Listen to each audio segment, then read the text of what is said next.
Hi, welcome to my channel, Second PUC Accountancy, Learn, Understand and Excel. Today we are going to see a very important topic, that is the calculation of average period under partnership accounts basic concepts.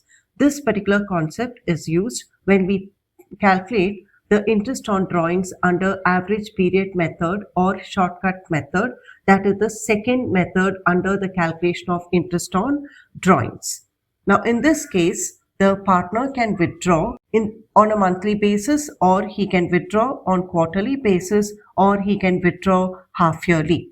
So when a partner withdraws on a monthly basis, he can withdraw in the beginning of every month, at the middle of every month, or at the end of every month.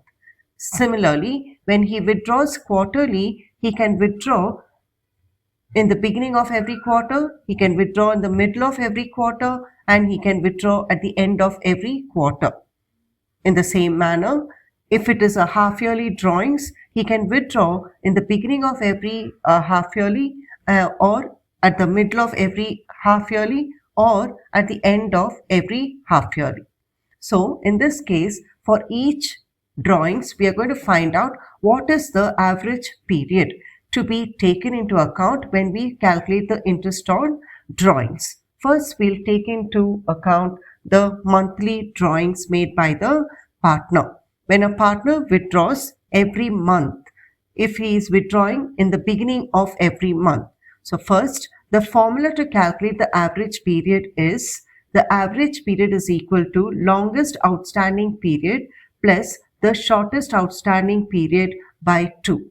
The longest outstanding period is the first drawings, and the shortest outstanding period will be the last drawings made by the partner.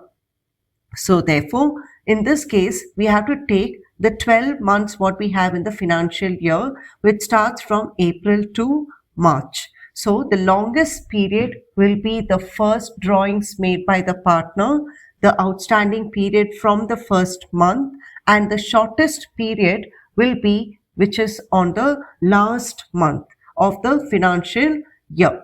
So when a partner is withdrawing in the beginning of every month, then take into consideration the 1st of April and the 1st of March. That is, the partner withdraws 1st of April and he continues withdrawing till 1st of March. So to calculate average period, we will take only the first outstanding and the last outstanding period. So in the case of first outstanding, calculate the outstanding period from 1st April till 31st March. We have 12 months. In the same manner, for the last drawings, when it is made on 1st March, the outstanding period here, you have one full month. That is 1 month. Therefore, the longest period is 12 months and the shortest period is 1 month, which should be divided by 2. That will be the average period when a partner withdraws in the beginning of every month. That is 12 plus 1 by 2. It can be simplified to 6.5, which can also be written as 6.5. Now let us move on to see the next drawings when a partner withdraws in the middle of every month. When we say middle, again consider only the first and the last. So in the middle of every month, in the first month he withdraws on 15th April and the last drawings is made on 15th March. So therefore, find out the outstanding period for these two drawings which are made in the beginning and at the end. So in the beginning, when you see the partner withdraws on 15th of April. So for the first month, half month is left and the remaining months should be taken. So half plus 11 months are outstanding. When you come to the last month, only half month is left over. So that will be the outstanding period. So here the longest period will be 11.5 plus the shortest period will be half, which should be divided by 2. So therefore the average period will be 12 by 2, which can also be written as 6. So the average period when the partner withdraws in the middle of every month will be 6 outstanding period, or the average period. Now the next we'll see when a partner withdraws at the end of every month. Again, take the first month's drawings and the last month's drawing. In the case of longest period, that is the first month, he withdraws on 30th April and the last drawings is made on 31st March. So now calculate the outstanding period for the first one and the last month. For the first drawings, which is made on 30th April, it is made on 30th April, the month is over. So therefore, leave that month and calculate the remaining months. That is from May to March, you will have 11 months left over. That is the outstanding period. When it comes to the last one, it is on 31st March.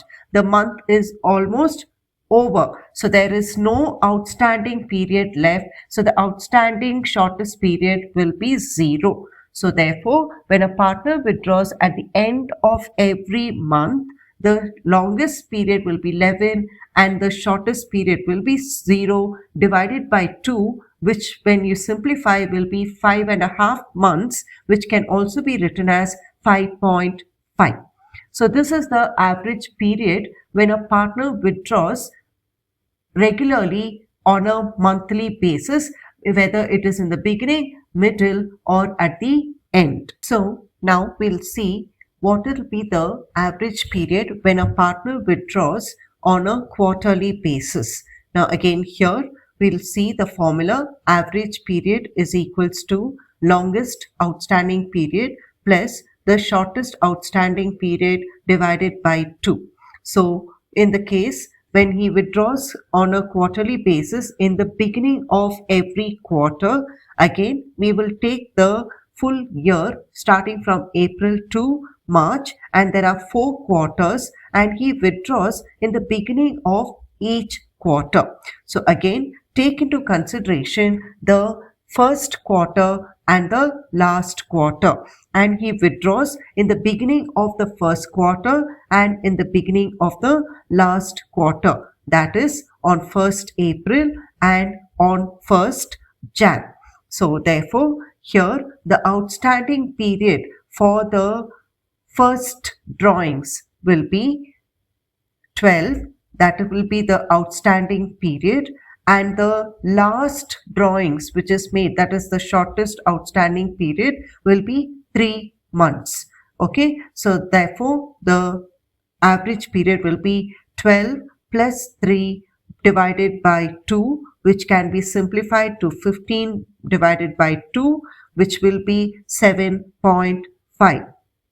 Now, we will move on to see when a partner withdraws on a quarterly basis in the middle of every quarter. So again here, we'll take the first quarter and the last quarter. Since it is in the middle, he will withdraw on 15th Feb and 15th May. That is 15th May and 15th Feb. The middle of each quarter and the middle date. Okay, he will be withdrawing the amount. So in this case, the longest outstanding period will be calculated from 15th May till March, that is 15 days or half month of May and the remaining months. So therefore we have 10.5 months. That is the longest period. And when you take the last drawings made, that is 15th March, where you have 15 days left in the month of Feb and 1 more month left over. So totally we have 1.5 shortest outstanding period. So which will be 10.5 plus 1.5 divided by 2, we will get 12 by 2, which can be written as 6 months. That is the average period when a partner withdraws on a quarterly basis in the middle of each quarter. Now we will move on to see when a partner withdraws at the end of each quarter. Again, take the first quarter and the last quarter, but he withdraws on the last date or the last month of each quarter. So therefore, he withdraws on 30th June and withdraws on 31st March. So therefore, here the longest period should be calculated from 30th June. Since it's 30th June, leave that month, calculate the remaining months, which will be 9 months left over. So that will be the longest period, and the shortest period will be on 31st March, where there are no outstanding months left, which will be 0. So the longest period will be 9 and the shortest period will be 0 divided by 2, which will be 9 by 2, which can also be written as 4.5 average period. Okay, so this is the average period when a partner withdraws on a quarterly basis in the beginning, in the middle, and at the end. Now we will move on to see the calculation of average period when a partner withdraws for half yearly. Okay, again the same formula. Average period will be equal to longest period plus shortest period divided by 2, and even under half yearly he can withdraw in the beginning. Now when it is in the beginning, again take the 12 months, so we are going to divide it into 6 months. Okay, so he is going to withdraw only for the half year. So therefore consider only the first 6 months. So in the beginning he withdraws on 1st April and 1st September. Ignore the second half, okay, because he is going to withdraw only for half year. So 1st April and 1st September. So therefore here the longest period will be 6, that is from 1st April till September we have 6 months, and the shortest period will be 1 full month, that is the last month, 1st September. It will be 6 plus 1 divided by 2, which will be 7 by 2, which can be simplified to 3.5. That is the average period when a partner withdraws for a half year in the beginning of half year.